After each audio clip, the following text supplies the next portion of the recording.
السلام علیکم ناظرین کرام، نئی ویڈیو میں آپ کو خوش آمدید کہتے ہیں۔ پاکستان میں ہمارے خفیہ اداروں پر ہمیشہ یہ الزامات لگتے آئے ہیں کہ وہ ہر طرح کے ناجائز ہتھ کنڈوں میں ملوث رہے ہیں۔ گزشتہ روز 6 ججز نے خط لکھا اور بتایا کہ کس طرح خفیہ اداروں کے لوگ ان پر دباؤ ڈال کر اپنی پسند کے فیصلے لکھوا رہے ہیں۔ وہ ادارے جن کا کام پاکستان اور عوام کی حفاظت کرنا اور ان کے ساتھ کھڑے ہونا ہے، وہ کس طرح سے عوام مخالف سرگرمیوں میں ملوث ہیں، کس طرح سے انہوں نے پچھلے 2 سال میں ننگے ظلم اور جبر کا مظاہرہ کیا، وہ کسی سے ڈھکا چھپا نہیں ہے۔ یہی وجہ ہے کہ عوام الناس جنہیں ڈرایا دھمکایا گیا، جن کے ساتھ دشمن ملک کے ایجنٹوں جیسا سلوک کیا گیا، انہوں نے اپنے ووٹ کی طاقت سے ان اداروں میں بیٹھی ان شخصیات سے بیزاری کا اظہار کیا جو اس مکروہ دھندے میں ملوث ہیں۔ گو اس الیکشن کو بھی چوری کیا گیا، ایک لمبی داستان ہے جس سے سبھی واقف ہیں۔ اب دوبارہ ہماری ایجنسی رنگے ہاتھوں پکڑی گئی ہے۔ یہ خط لکھا ہے بہادر سرکاری افسر نے، جو میں آپ کے سامنے پڑھتا ہوں۔ وہ کہتے ہیں کہ special report attack on staff interference in official work.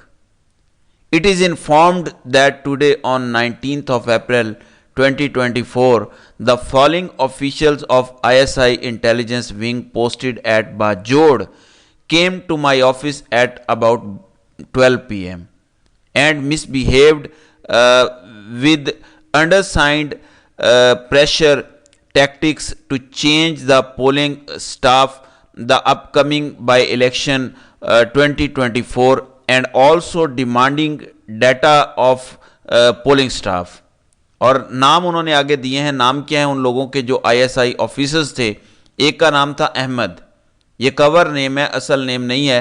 شیر زمان، جس کا اوریجنل نام امجد سن آف محمد اکبر ہے، جس کا شناختی کارڈ نمبر بھی ڈالا گیا ہے اس ایپلیکیشن میں۔ ذیشان، جس کا کور نیم ہے، اور عبداللہ، جو اس کا کور نیم ہے۔ پھر وہ سرکاری افسر لکھتے ہیں کہ the undersigned refused and asked them to leave office. I then immediately rushed to your good office and verbally informed your good self about above incident. As Friday prayers time was approaching, hence we went to masjid and returned home for lunch. At 2:05 p.m., I was informed telephonically by my staff. All officials of ISI came to my office again and physically assaulted and beaten Mr. Hazratullah, DEO, noticed by Election Commission, besides pointing gun weapon at him in the line of duty and fled away from the spot.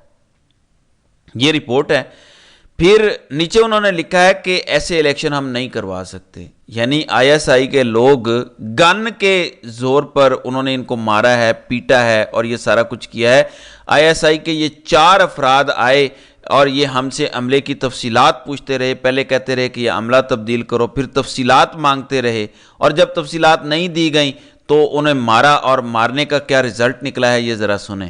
ایک قانون، 2 دستور، ISI کے غنڈہ گردی، election Bajaur, سازمان اور ذیشان، سارے ISI ایک قانون۔ جی ناظرین کرام، یہ کون سے غنڈے ہیں جو چاہتے ہیں کہ باجوڑ جیسے سینسٹیو علاقے میں ISI مرد آباد کے نعرے لگیں؟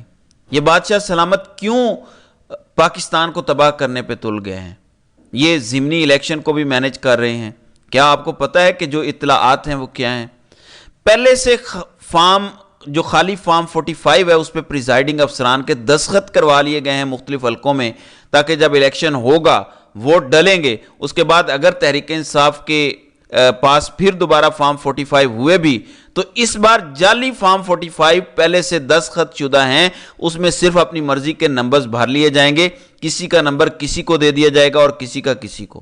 یہ پہلے سے تیاریاں کی گئی ہیں۔ یہ کون کر رہا ہے؟ وہی بادشاہ سلامت جس کا نام عمران خان نے لیا ہے، جبکہ اس کے نیچے ISI کے لوگ کھلے سانڈ کی طرح پھر رہے ہیں۔ پاکستان کے اداروں کو تباہ کیا جا رہا ہے۔ کسی کو سمجھ نہیں آ رہی یہ بغض عمران نہیں ہے، یہ بغض پاکستان میں بدل چکا ہے۔ پاکستان کو تباہ کیا جا رہا ہے۔ باجوڑ جیسے سینسٹیو علاقے میں آپ یہ حرکتیں کر رہے ہیں. لاہور میں تو آپ کر ہی رہے ہیں, باقی جس جگہ پہ الیکشن ہو رہے ہیں آپ کر رہے ہیں. اور پھر علی امین گنڈا پور صاحب, یہ قبائلی علاقے نہیں ہیں, یہ آپ کے انڈر علاقے ہیں, سرکاری افسران کے ساتھ یہ سب ہو رہا ہے. آپ کی پولیس کہاں غائب ہے؟ ان پہ ایف آئی آر درج کیوں نہیں ہوئی؟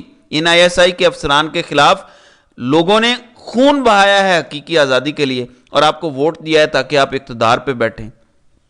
24 گھنٹے کے اندر اندر ان آئی ایس آئی کے افسران کے اوپر ایف آئی آر درج ہونی چاہیے. کچھ تو دکھائیں ہمت, تاکہ لوگوں کو پتہ چلے, کچھ تو لوگوں میں طاقت پیدا ہو. دیکھیں ابھی لوگوں کو اندھیرا نظر آ رہا ہے.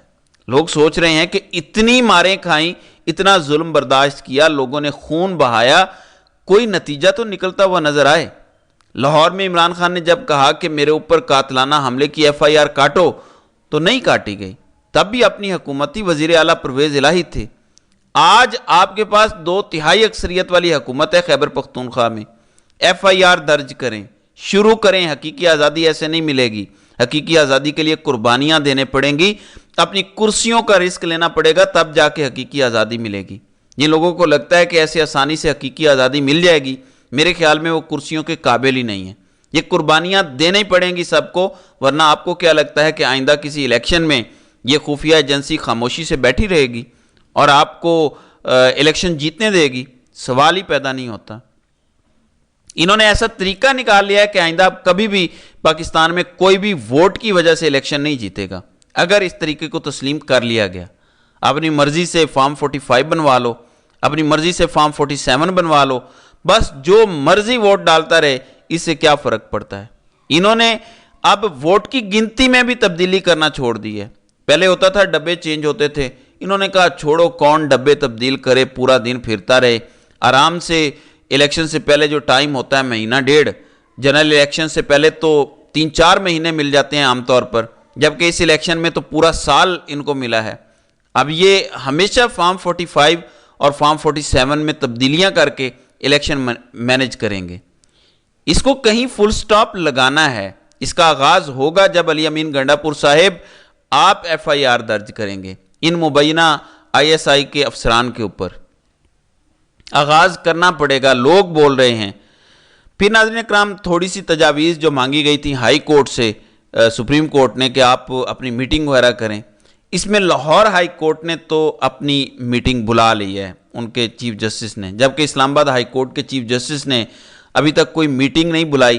لیکن فرداً اطلاعات یہ آ رہی ہیں, ججوں سے پوچھا ہے کہ آپ بتائیں یہ جو اداروں میں انٹرفیئرنس ہو رہی ہے, یہ جو آئی ایس آئی والے کر رہے ہیں, اس کا کیا علاج کیا جائے, حل کیا ہے؟ وہاں سے بھی اب آوازیں اٹھیں گی.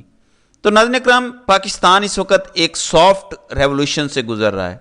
یہ جو باجوڑ میں سویلین کھڑے ہوئے ہیں, یہ جو کلرک ایسوسی ایشن نے بائیکاٹ کیا ہے باجوڑ میں الیکشن کا کہ ہم اس طرح آئی ایس آئی کی بدماشی کو تسلیم نہیں کریں گے, یہ سافٹ ریولوشن ہے. خون بہائے بغیر لوگ ان کے خلاف کھڑے ہونا شروع ہو گئے ہیں. لوگ آگے سے ڈٹ گئے ہیں. وہ مارنے آتے ہیں تو لوگ اپنا سینہ سامنے پیش کر دیتے ہیں کہ مارو ہمیں, لیکن اس کے بعد لوگ چپ نہیں کرتے بلکہ بولتے ہیں. پہلے چپ کر جاتے تھے. تو یہ ایک نرم انقلاب ہے جو عمران خان لانا چاہتے تھے, یہ معاشرے میں شروع ہو گیا ہے. یہ آگے بڑھتا جائے گا اور بادشاہ سلامت کے لیے زمین تنگ ہوتی جائے گی. جیسے ان لوگوں نے عرش شریف کے لیے زمین تنگ کی تھی, ان سب کے لیے زمین تنگ ہوتی جائے گی. یہ نرم انقلاب اب رکنے والا نہیں ہے. آپ نے کل 21 اپریل کو ووٹ دینا ہے, قطع نظر اس کے کہ شام کو کیا ہوتا ہے. جتنی محنت ان کو دھاندلی کرنے میں لگے گی, اتنی آپ کے ووٹ کی طاقت ان کو تکلیف دے گی. آپ نے ان کو تکلیف دینی ہے, ان کو تکلیف پہنچانی ہے, یہاں تک کہ یہ واپس اپنی بیرکوں میں چلے جائیں اور ملک سویلینز چلائیں. ان لوگوں کو واپس آئین کے متحد اپنی جابز کرنا پڑیں گی. کوئی بھی ملک اس قسم کی لا قانونیت کے ہوتے ہوئے چل نہیں سکتا, اور یہ انشاءاللہ جلد شکست کھائیں گے. اور جنہوں نے گزشتہ 2 سالوں میں عوام الناس کو تختہ مشق بنایا, ظلم کیا, وہ لوگ بھی جلد اپنے عبرتناک انجام کو پہنچیں گے. اور یہ وقت زیادہ دور نہیں ہے, انشاءاللہ ہماری آنکھوں کے سامنے یہ جلد ہوتا ہمیں نظر آئے گا. تو ناظرین کرام, آپ کی اس ویڈیو کے حوالے سے کیا رائے ہے؟ آپ اپنی رائے کا اظہار کامنٹ سیکشن میں ضرور کیجیے گا.